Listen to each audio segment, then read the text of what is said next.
There are ghosts that are not of the dead. Have you ever felt them? They are not wisps of smoke or clanking chains in the attic. No, they are far more substantial. They are the ghosts of the choices we did not make, the words we did not say, the people we failed to protect. They live inside us, in the hollow spaces behind our ribs, and they weigh more than stone. They are the silent, ever-present audience to our days, and their judgment is the only one that truly matters. A man can run to the ends of the earth, build his house on the highest, most desolate peak, but he cannot outrun himself. He carries his hauntings with him like a second shadow. And sometimes, the only way to quiet those ghosts is not to run, but to turn, and face the new devil at your door. This is a story about a man like that. A man who thought his life was an epilogue, only to find he had one final chapter left to write. If you believe that a single act can redefine a life, that even the most broken souls can find a reason to mend, then stick with me. And maybe, at the end of this, you'll hit that subscribe button, not just for the story, but for the reminder that we are all, in our own way, trying to quiet the ghosts. The man who lived on the mountain was called Jacob by the people in the town below, though he had never offered them his name. They saw him only twice a year, when he came down for salt, flour, and kerosene. He was a tall man, made broader by layers of flannel and wool, with a beard that was more grey than brown and ice the colour of a winter sky. He never spoke more than was necessary. He paid in cash, his hands calloused and scarred, and was gone before the dust of his arrival had settled.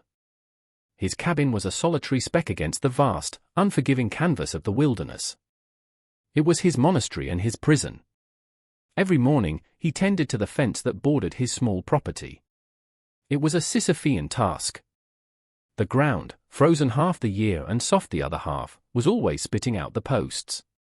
The wood was always rotting. The fence was a physical manifestation of his own brokenness, a constant, nagging reminder of a life that had long ago come apart at the seams. He would set a post, tamp the earth around it, and know that in a month, he would be doing it again. It was his penance. Inside the cabin, there was a similar austerity. A bed, a table, 2 chairs, though one had not been used in a decade, and a stone fireplace, black with soot. There were no photographs on the mantel, no faded letters tucked into the pages of the single book he owned. To look at the room was to look at a man who had surgically removed his own past. But the ghosts were still there. They sat in the empty chair. They whispered in the whistle of the wind through the pines. They watched him from the dark corners of the room when the fire burned low. He had failed. That was the simple, brutal truth of his life. He had stood by when he should have stood up, and the world had taken everything from him as payment for his cowardice. So he had come here, to the quiet brutality of the mountain, to serve his sentence in silence. One afternoon, with the sky threatening a late-season blizzard, he was checking his traplines far from the cabin. The air was sharp, each breath a needle in the lungs. The silence of the forest was absolute, broken only by the crunch of his boots on the hardening snow. And then he saw it. A patch of color against the endless white and gray. A deep, muddy red, half buried in a snowdrift near the edge of a steep ravine. It was a blanket. A heavy, oil-stained wool thing, the kind rig workers used. It had no business being here, miles from any road, in a place most people were smart enough to avoid. He approached with the caution of a man who knows that anything out of place in the wilderness is a sign of trouble. He nudged the lump with the toe of his boot. It was not just a blanket. There was something under it. Something soft, yet solid. He knelt, his old knees protesting the cold, and pulled the fabric back. It was a person. A girl, who couldn't have been more than 18 or 19. Her face was a mask of blue-white frost and dark, ugly bruises. Her black hair was matted with ice and something else, something dark. She was curled into a tight ball, a desperate, final attempt to preserve some sliver of warmth. He pressed 2 fingers against her neck, expecting to find nothing but cold, still flesh. But he felt it. A pulse. Faint, thready, a tiny bird fluttering in a cage of ice, but it was there. She was alive. He looked around, his eyes scanning the trees, the ravine, searching for tracks, for answers. There was nothing but the windswept snow. She was a piece of human wreckage, discarded and left for the mountain to claim. The ghosts inside him screamed. They showed him another face, another frozen body, another failure. He could walk away. He could cover her back up, return to his quiet penance, and let nature finish what some other horror had started. It would be easier. But as he looked at her face, her eyes fluttered open. They were dark, vacant pools of trauma, reflecting nothing but the grey sky above. And in that moment, the man named Jacob made a choice he had not made in a very long time. He chose to act. He gathered the girl, who weighed almost nothing, into his arms and started the long walk back to his cabin, a fragile, broken life held against the hollow where his own heart used to be. He laid her on the bearskin rug before the hearth, piling his own dry blankets over her. He worked with a grim efficiency, stoking the fire until it roared, melting snow for water. He was a stranger to tenderness, his hands more accustomed to the bite of an axe handle and to gentle care, but he did what needed to be done. He cut away her frozen, torn clothing with his knife, his movements careful and impersonal. The body beneath was a roadmap of cruelty. He saw the marks, the brands of a particular kind of evil, and a cold, hard knot formed in his stomach. He had seen this evil before. He had smelled its foul breath and turned away. Not this time. He wrapped her in the warmest blankets he owned, leaving only her face exposed to the heat of the fire. Hours passed. The storm outside howled, a symphony of nature's rage, while inside, the only sounds were the crackle of the flames and the girl's shallow, ragged breathing. As the warmth slowly seeped into her, she began to tremble, then to convulse. Her eyes shot open, wide with a terror that was not born of the cold. She saw him, a large silhouette against the firelight, and tried to scramble away, a wounded animal trying to flee a predator. She was too weak. She collapsed back onto the rug, her breath coming in panicked sobs. He remained perfectly still, a statue carved from shadow and regret. He knew that any movement, any word, could shatter the fragile thread of her consciousness. Her eyes locked on his, and for the first time, she spoke. Her voice was a dry, broken rasp, a sound of utter defeat. "Just kill me fast." The words hung in the air between them, heavier than the silence that had been his only companion for years. They were a plea, a prayer, from a soul that had endured so much it saw death not as a terror, but as a release. The man did not flinch. He did not speak. He had no words of comfort, no lies about everything being all right. The world was not all right. He knew that better than most. Instead, he turned, ladled some warm broth from the pot on the fire into a wooden bowl, and placed it on the floor, a careful distance from her. He set a cup of water beside it. Then, he retreated to the far side of the cabin, to his chair in the shadows, and he Saturday. And he watched. It was an offering without demand, a simple statement of fact. Here is warmth, here is sustenance. I will not hurt you. The choice, now, is yours. Days bled into one another, marked only by the shifting light outside the single grime-streaked window. A strange, silent routine began to form. In the morning, the man would stoke the fire, put on a pot of coffee for himself and a pot of thin porridge for the girl.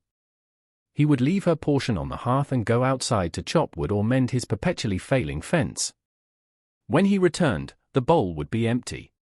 He never acknowledged it. He never tried to speak to her. He moved around the small cabin with a deliberate, slow pace, making no sudden movements.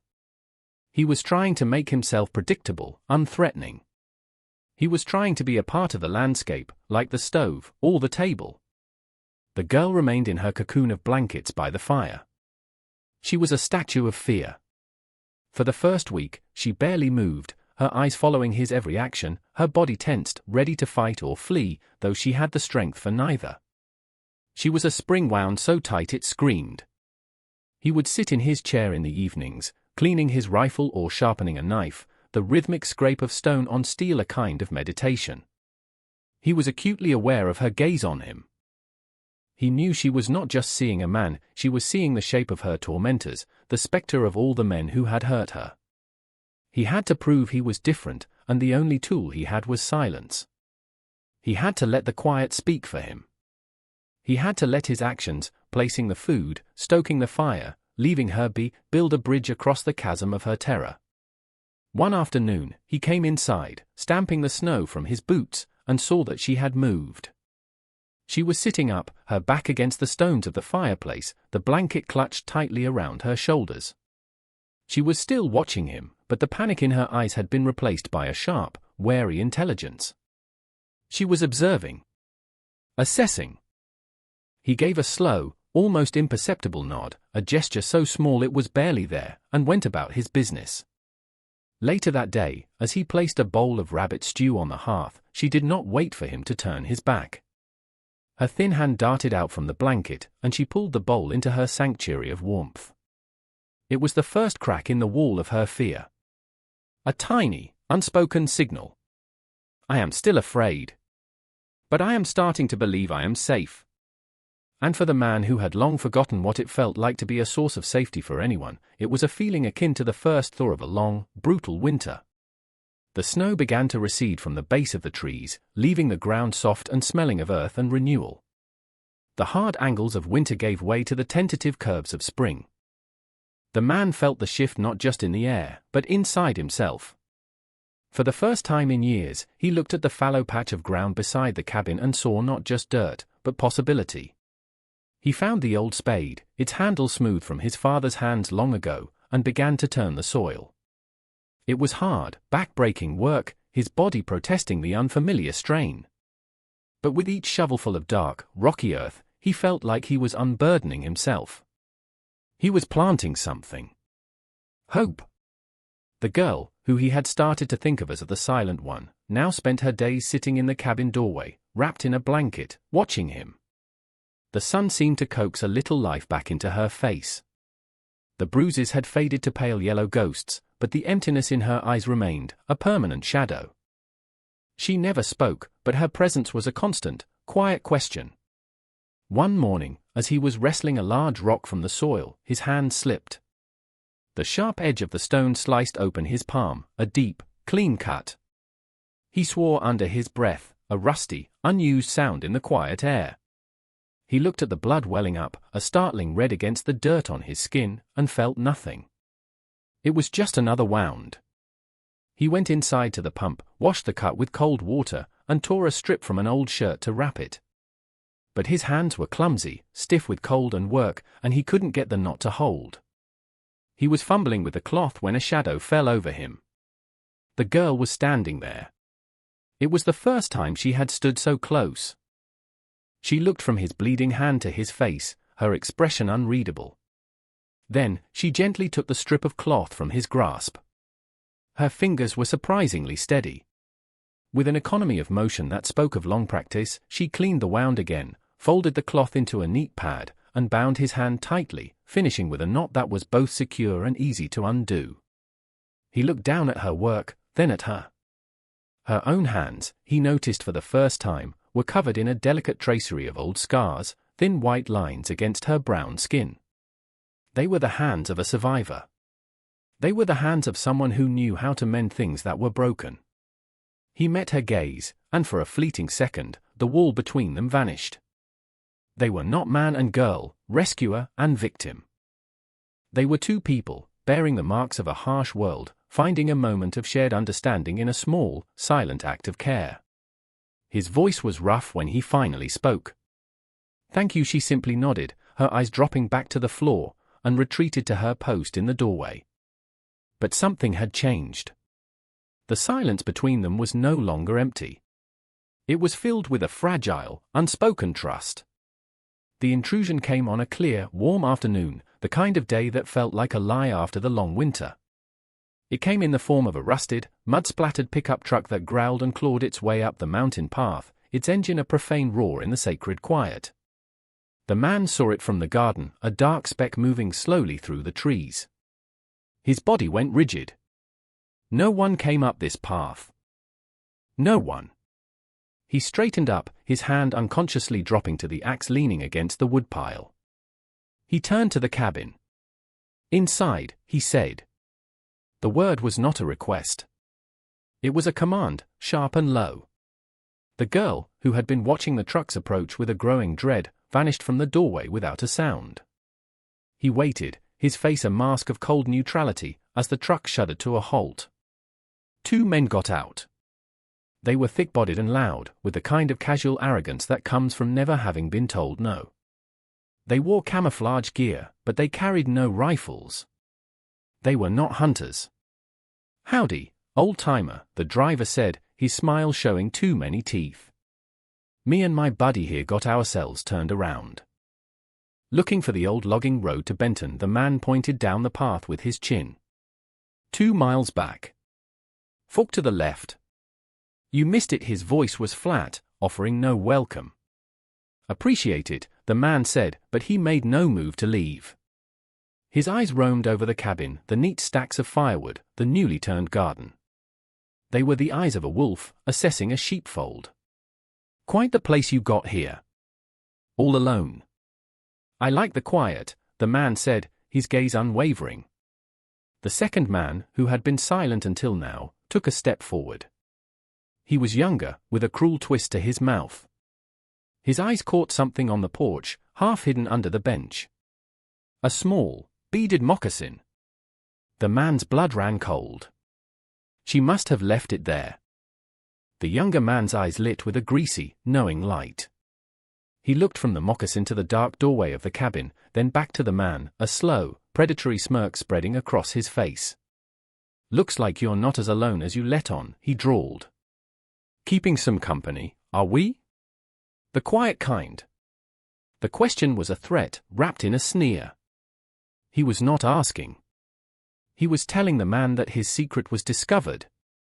The first man chuckled, a low, ugly sound.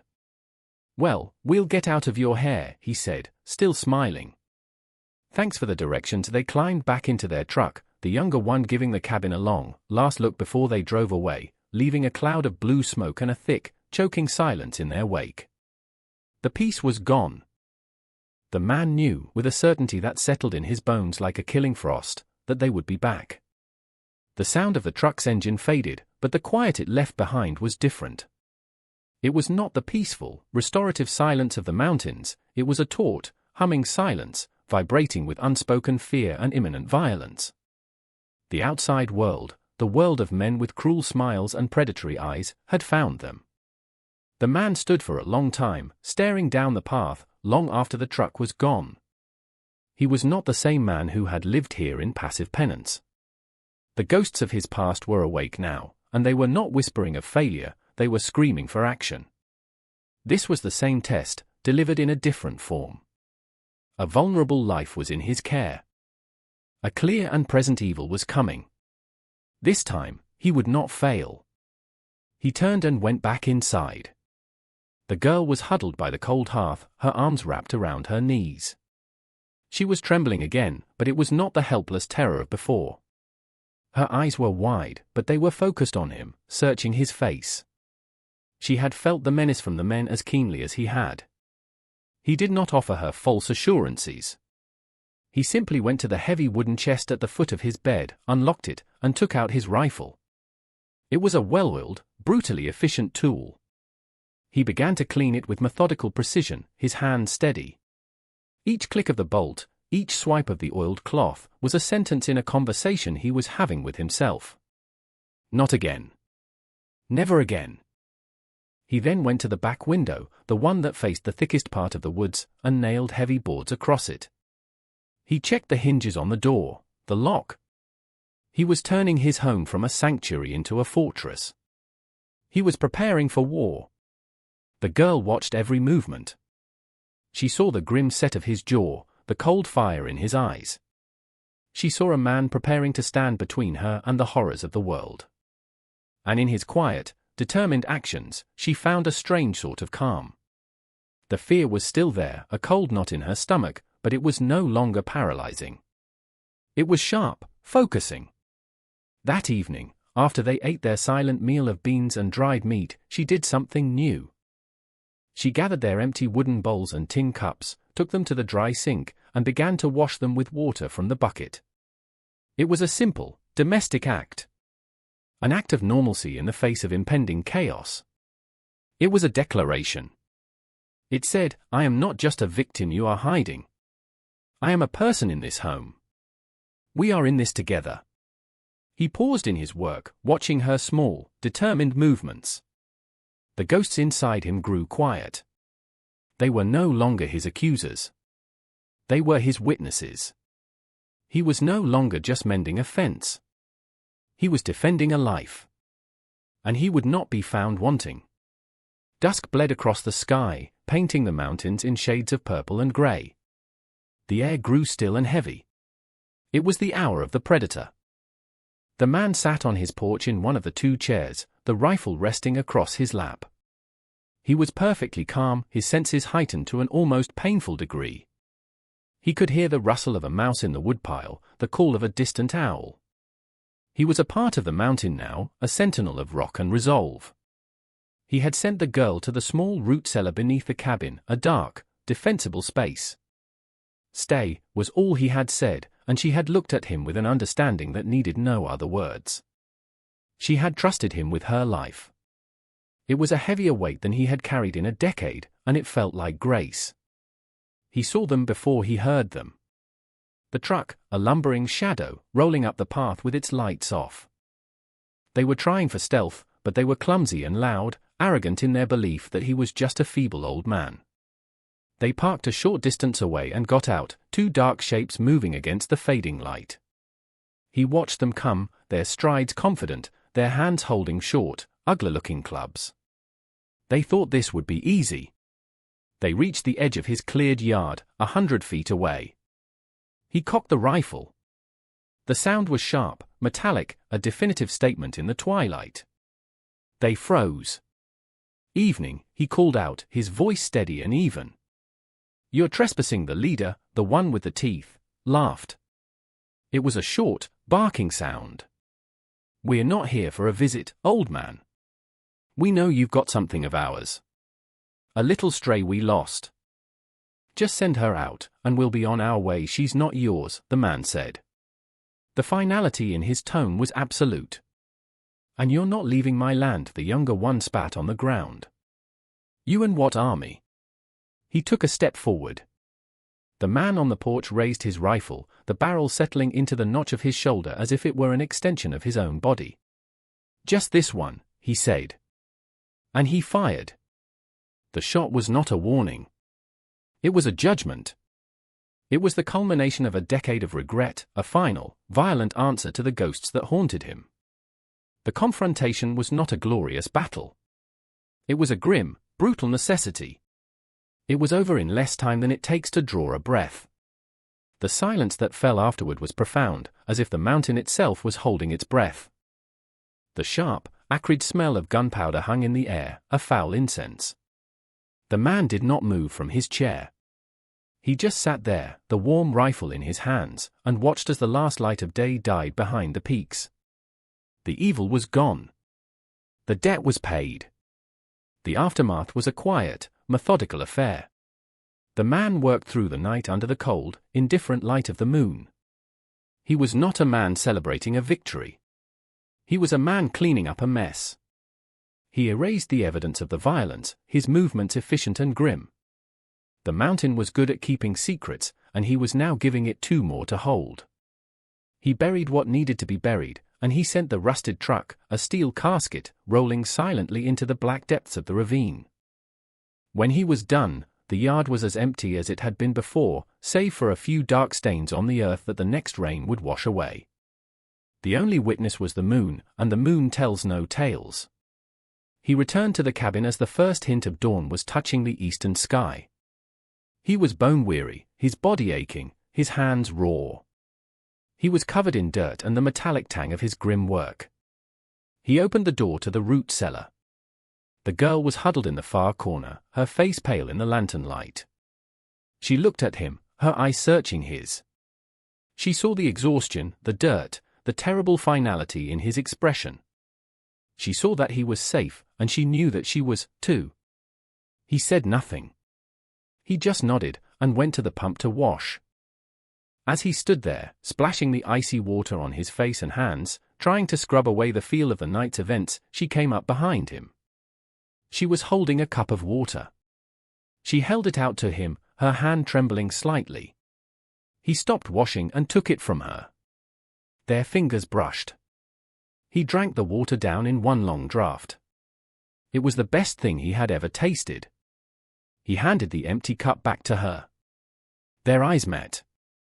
There, in the dim, pre-dawn light of the cabin, a silent pact was sealed. The violence was over. The ghosts had been answered. The long, slow work of healing could now begin. He had not saved her life just to give her a place to hide. He had saved her life to give her a place to live. And in doing so, he had finally found a reason to live his own. Spring deepened into summer.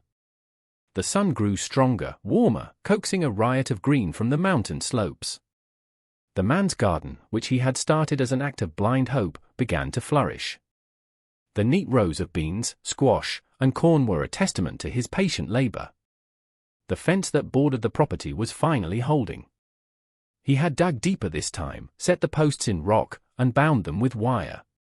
It was no longer a symbol of his failure, but a quiet declaration of his intent to protect what was inside.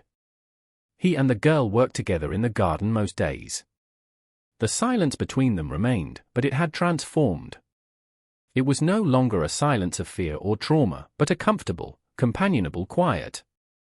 They moved around each other with an easy grace, their hands in the dirt, tending to the new life they were nurturing. One afternoon, as they were weeding the corn, she paused. She pointed to a tiny, perfect ear, its green husk still tight and new. A smile, the first he had ever seen from her, touched the corners of her mouth. It was a small, hesitant thing, but it was as bright and surprising as a wildflower blooming from a rock. It lit up her whole face, chasing the last of the shadows from her eyes. He found himself smiling back, a rusty, unfamiliar feeling on his own face. Later, he was fixing a loose board on the porch when she came and sat on the steps, holding a small piece of wood and his whittling knife. She began to carve, her movements deft and sure. He watched her from the corner of his eye. She was carving a bird, a hawk, its wings spread as if in flight. It was intricate, beautiful work. She was not just a survivor, she was a creator. She was taking a piece of the mountain, a piece of his world, and making it into something new. She was finding her voice, not in words, but in the work of her hands. The ghosts were still there, he knew. His and hers. They would always be there. But now, they were quiet. They sat in the second chair on the porch not as judges, but as observers. They were watching him build something where he had once only let things fall apart.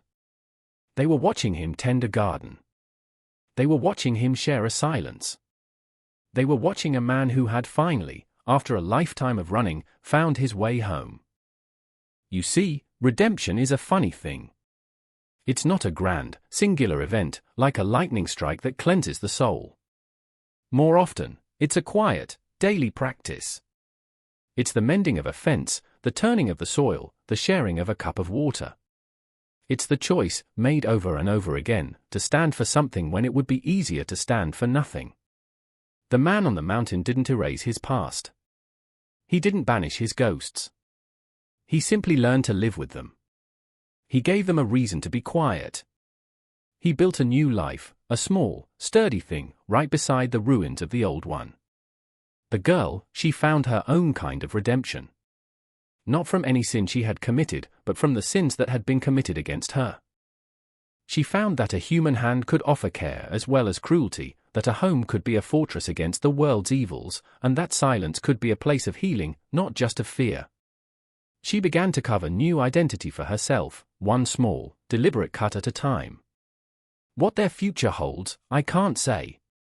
The mountain is a harsh master, and the world below is full of other men in other rusted trucks.